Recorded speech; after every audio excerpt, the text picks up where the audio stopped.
mesa de análisis Agua para la Paz. El día de hoy les hablaré sobre el tema titulado Diplomacia para la solución de conflictos hídricos. Empezaré mi exposición señalando una frase que dijo John F. Kennedy en el siguiente sentido: cualquiera que pueda resolver problemas del agua será merecedor de 2 premios Nobel, uno por la paz y otro por la ciencia. Y efectivamente, el tema del agua es fundamental en múltiples sentidos, siendo el más importante el de la supervivencia misma del ser humano y el medio ambiente. En las sociedades su importancia se ve reflejada en varios sentidos, como la reducción de la pobreza, el desarrollo de las naciones en temas de paz y seguridad a escala nacional, bilateral, regional e internacional. Así, podemos señalar que el agua es de importancia estratégica, es decir, el agua es decisiva para el desarrollo de las naciones. Ante la importancia que representa este valioso recurso natural para los estados y ante el aumento de casos para gestionar las aguas compartidas entre países, la diplomacia ha tomado un papel fundamental tanto para su administración como para la prevención, resolución y estabilización de conflictos relacionados con este líquido vital. La diplomacia del agua es un concepto en desarrollo y evolución y por ello no hay como tal un concepto en común que exponga con claridad las características especiales de este tipo de diplomacia, es decir, la diplomacia del agua. Sin embargo, en el sector de la investigación académica se ha realizado el ejercicio de intentar definir este concepto, para lo cual yo rescato el siguiente concepto de M. Keskinen. La diplomacia del agua es un proceso dinámico y de orientación política que tiene como objetivo prevenir, mitigar las tensiones relacionadas con el agua en aguas compartidas mediante el uso simultáneo de herramientas diplomáticas, conocimientos técnicos, así como cooperación a través de múltiples diplomacias. Como se puede observar, este concepto contempla varias características, enfatizando su importancia en la característica política y técnica, en donde el monitoreo y la observación del curso hidrológico del agua, así como la producción del conocimiento sobre el agua y sus ciclos, es fundamental, porque la diplomacia del agua requiere de esta sinergia o correlación para poder avanzar en la prevención y, en su caso, la resolución de conflictos de esta naturaleza. Así, es fundamental señalar que el conocimiento tiene un significativo valor en la hidropolítica. Respecto a la característica política de la definición en comento, se produce cuando existe un diálogo en conjunto entre países interesados con respecto a una situación determinada relacionada con las aguas compartidas, de modo que esta definición abarca varias disciplinas, incluyendo la ciencia y la política. Ahora bien, es importante señalar que hay una diferencia entre diplomacia del agua y cooperación de aguas transfronterizas. Si bien ambos tienen el mismo objetivo en común, las diferencias son notables. Así, cuando se habla de diplomacia del agua, se hace referencia a un tema de límites territoriales entre países, un marco jurídico internacional, la presencia de actores estatales, y se habla de negociaciones, así como del establecimiento de compromisos de cooperación entre estados. Por su parte, cuando se habla de cooperación de aguas transfronterizas, se habla de términos más técnicos como, por ejemplo, cuencas fluviales o cuerpos de agua. Hay una parcialidad en cuanto al conocimiento del marco jurídico internacional sobre el agua. Los actores son intergubernamentales, es decir, relacionados con el gobierno, y se habla de datos e intenciones o voluntades. Así, la diplomacia se dirige más a la política y la cooperación se encamina más a lo técnico, pero al final ambos se integran.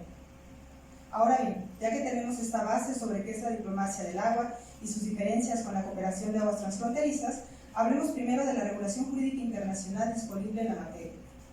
Empezaré señalando que el marco jurídico internacional se integra principalmente por la Convención de Naciones Unidas sobre el derecho de los usos de los cursos del agua internacionales para fines distintos a los de la navegación de 1997, siendo el único en materia de agua dulce compartida. Estructuralmente, esta convención se encuentra integrada por 37 artículos distribuidos en 7 apartados. Sin embargo, quisiera primero hacer énfasis en el preámbulo de este documento. En el preámbulo se establece que esta codificación de derecho internacional ayudará a promover y aplicar los propósitos y principios de la Carta de las Naciones Unidas, la cual señala que se contribuirá a 3 cosas. Primero, a mantener la paz y seguridad internacionales. Segundo, a realizar la cooperación internacional en la solución de problemas internacionales, así como a arreglar las controversias internacionales por medios pacíficos. Ahora bien, siguiendo el contenido de esta convención, el apartado denominado Introducción establece lo que debe entenderse por términos como curso de agua o curso de agua internacional, siendo el primero un sistema de aguas superficiales y subterráneas que constituye un todo unitario y que normalmente desemboca en un término común. El segundo Es un curso de agua en el que partes del cual están integradas y situadas en diferentes estados. Además, los estados pueden realizar acuerdos y participar en negociaciones que guarden relación con este instrumento jurídico. De modo que este documento constituye una herramienta hídrica importante para la diplomacia del agua y la cooperación de aguas transfronterizas.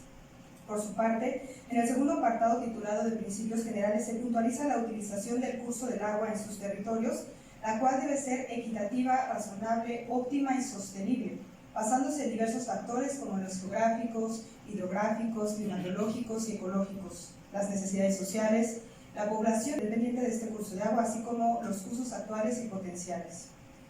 Aunado a esto, esta convención establece como obligatoria la cooperación de buena fe entre estados, especialmente en términos de protección y utilización óptima del agua, con base en la experiencia de mecanismos y condiciones conjuntas existentes. Así, ante la falta creciente del agua, esta convención tendrá cada vez más fuerza.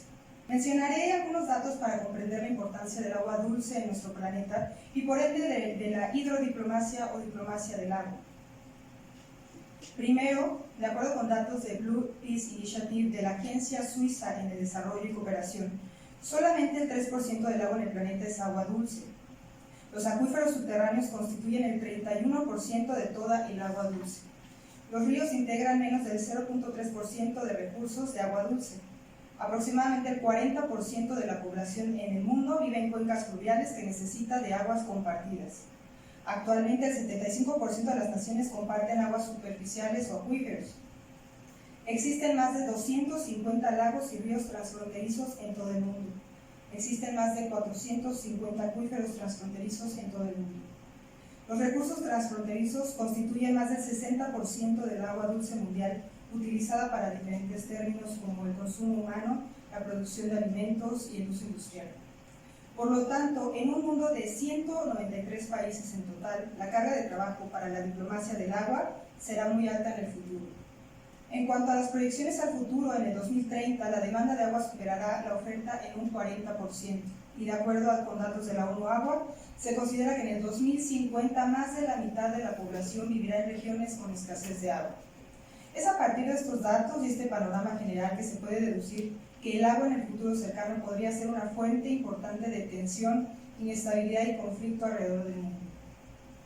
De ahí, la importancia de la diplomacia del agua para establecer la paz y reforzar la cooperación entre estados como fuente preventiva de solución de posibles conflictos sobre el agua. Los conflictos relacionados al agua podrían tener su origen en diversas causas, como por ejemplo el cambio climático y la población creciente, principalmente. De acuerdo con datos de la UNESCO, los actuales conflictos interestatales se desarrollan principalmente en Medio Oriente, África y Asia Central, siendo la distribución del agua una de las razones de conflicto transfronterizos en estados. Sin embargo, la mayoría de los conflictos de este tipo se han mitigado o resuelto. Por ejemplo, la relación entre Tayikistán y Uzbekistán en ese sentido ha mejorado con la firma de varios acuerdos de cooperación. Turquía e Irak reactivaron la cooperación del manejo del agua en las cuencas del Tigris y del Éufrates. Aunado al anterior, hay casos de países que tienen malas relaciones, pero que han cooperado en el manejo de aguas transfronterizas.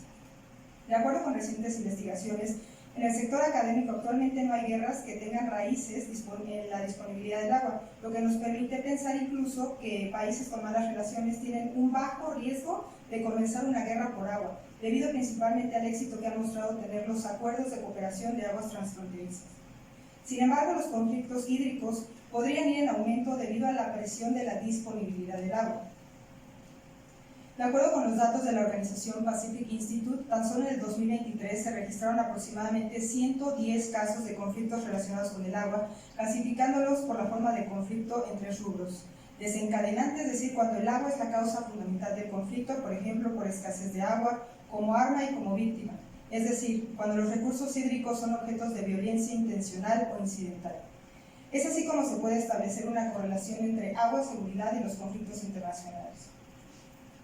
Ante estos datos y posibles escenarios presentes y futuros, la diplomacia del agua tiene un papel fundamental en la prevención, mitigación y solución de conflictos que, de acuerdo con datos de la ONU, de 153 países que comparten ríos, lagos y acuíferos con sus vecinos, solo 24 países tienen acuerdos de cooperación de agua compartida. Instrumentos diplomáticos como el diálogo, la negociación, son fundamentales para lograr estos objetivos, aunado a la mediación y el arbitraje, la gestión equitativa del agua y la contención, en su caso, del conflicto. Se requiere de tomar la experiencia y el conocimiento de las negociaciones. Dos países que participen en una cooperación activa en materia de agua no van a la guerra por ningún motivo. De ahí que el agua es una herramienta importante para establecer la paz.